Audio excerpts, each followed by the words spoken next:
देखो भैया, शंकु आपने देखा होगा, ये हमारा शंकु है,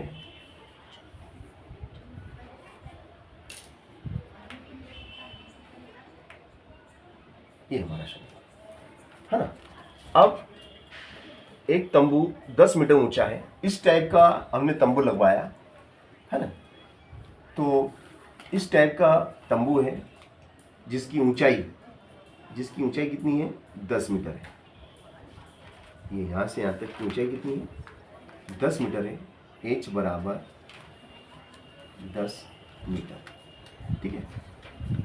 और उसके आधार की त्रिज्या कितनी है, आधार की त्रिज्या ये r बराबर 24 मीटर, ठीक है।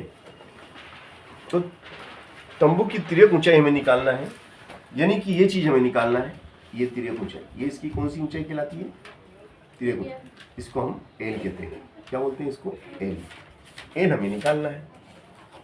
कोई दिक्कत नहीं, देखो आप चित्र को ध्यान से देखेंगे, ये कितना है बेटा, यहाँ से यहाँ तक का कितना है, ये हमारा यहाँ से यहाँ तक का है 10।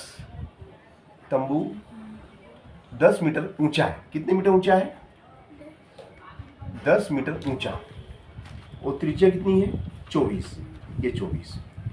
चलो तो अब अपन क्या करते हैं, ये सब हटा देते हैं, ये हटा दिया हमने, ये सब हटा दिया हमने, ये सब हट गया,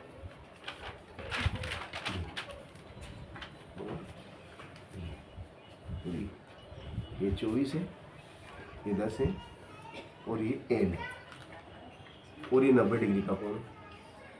तो एक समकोण त्रिभुज बन गया, ये क्या बन गया, ये एक समकोण त्रिभुज है ना। आप नाम दे दो ए बी सी, ये समकोण त्रिभुज है। तो ये लिखेंगे समकोण त्रिभुज ए बी सी में पाइथागोरस प्रमेय से। तो पाइथागोरस प्रमेय क्या कहती है भैया, पाइथागोरस प्रमेय कहती है कर्ण का वर्ग बराबर लंब का वर्ग धन आधार का भी वर्ग। कर्ण कितना है, तो कर्ण एल है, एल का वर्ग। लंब कितना है, उन्हें 10 है, 10 का वर्ग। आधार कितना है 24, 24 का वर्ग। तो 10 गुणित 10, 24 गुणित 24, 10 का वर्ग 100, 24 का 24 में गुणा करेंगे 576, जोड़ेंगे तो कितने हो जाएंगे 676। वर्ग घटेगा तो वर्गमूल लग जाएगा, एल बराबर 676। तो 676 का वर्गमूल 26 गुणित 26, तो एल बराबर हो गया 26 सेंटीमीटर। ये एल का वर्ग, एल कितना आया 26। तिर्यक ऊंचाई हमने निकाल ली। अब भैया ये जो आपका तंबू लगाया है आपने, कपड़े का तंबू है, ये हमारा जो तंबू है भाई साहब, कपड़े का तंबू है, कपड़े का है भाई साहब, ये हमारा तंबू कपड़े का है भाई साहब, है ना। ये हमारा तंबू है भाई साहब,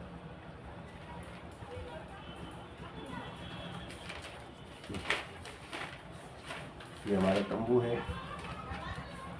ठीक है ना। अब ये कपड़े का तंबू है, तो कितना कपड़ा, कपड़ा उसके वक्र पृष्ठ के, इस तंबू को बनाने में कितना कपड़ा लगा, वो इसके वक्र पृष्ठ के बराबर होगा, है ना। ये लिखेंगे अपन, है ना। तंबू बनाने में लगा कपड़ा, तंबू बनाने में लगा कपड़ा बराबर शंकु का वक्र पृष्ठ, शंकु का वक्र पृष्ठ पाई आर एल, 22/7। आर कितना बेटा, आर 24, और एल कितना आया 26, एल 26। चलो अब इन सब का हो जाएगा आपका गुणा और कपड़ा कितना लगा आ जाएगा आपके पास।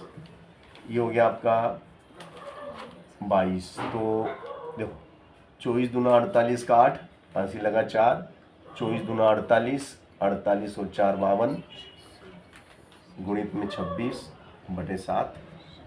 चलो अब 528 में 26 का गुणा करो। 528 में 26 का 528 में 26 का करेंगे। 6 8 48 के 8, फांसी लगे 4, 6 8 48 के 8, फांसी लगे 4, 6 दूनी 12, 12 और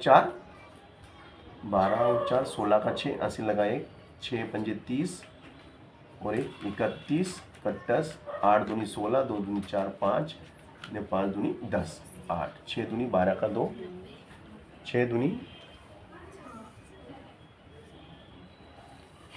दूनी 12 का 2, हंसी लगा 1, 1 और 5 6, 6 और 1 7, 3 का 3 21। तो भैया 13,728 नीचे 7। अब इतना वर्ग मीटर कपड़ा है हमारे पास। कितना वर्ग मीटर? इतना वर्ग मीटर कपड़ा है। अब ये कहता है कि भाई इतना कपड़ा आपने लगाया, बिल्कुल लगा दिया है। अब इस कपड़े, ये हमारा शंकु का वक्र पृष्ठ है, ठीक है। अब वो कहता है कि भाई 1 वर्ग मीटर कपड़े की कीमत है 70 रुपये, है ना। 1 वर्ग मीटर कपड़े की कीमत कितनी है? 70 रुपये। 1 वर्ग मीटर कपड़ा आता है 70 रुपये का, यहाँ लिखेंगे। चूंकि 1 वर्ग मीटर कैनवास यानी कपड़ा कैनवास की लागत, 1 वर्ग मीटर कैनवास की लागत या कीमत है 70 रुपये, और हमारे पास कितना वर्ग मीटर है? हमारे पास इतने वर्ग मीटर कपड़ा है, इसलिए 13,728/7 वर्ग मीटर कैनवास की लागत कितनी होगी? तो इसमें ज़्यादा होगी, तो ज़्यादा के लिए गुणा करते हैं। तो इसमें हम 13,728/7 में 70 का गुणा करेंगे, तो 7 से काटेंगे, 7 एकम 7, 0 का 0। 13,728 × 10 बराबर 13,728, और ये 0 1 का गुणा करने से तो कोई फर्क नहीं पड़ेगा, 0 लगा दो बस। कितने रुपए? कितने रुपए लगेंगे? 1,37,280 रुपये लगेंगे, जब जाके कहीं वो कपड़ा आएगा और तंबू बनेगा। तो ये बहुत इम्पोर्टेंट क्वेश्चन था। इस सवाल को हमने आपको कराया।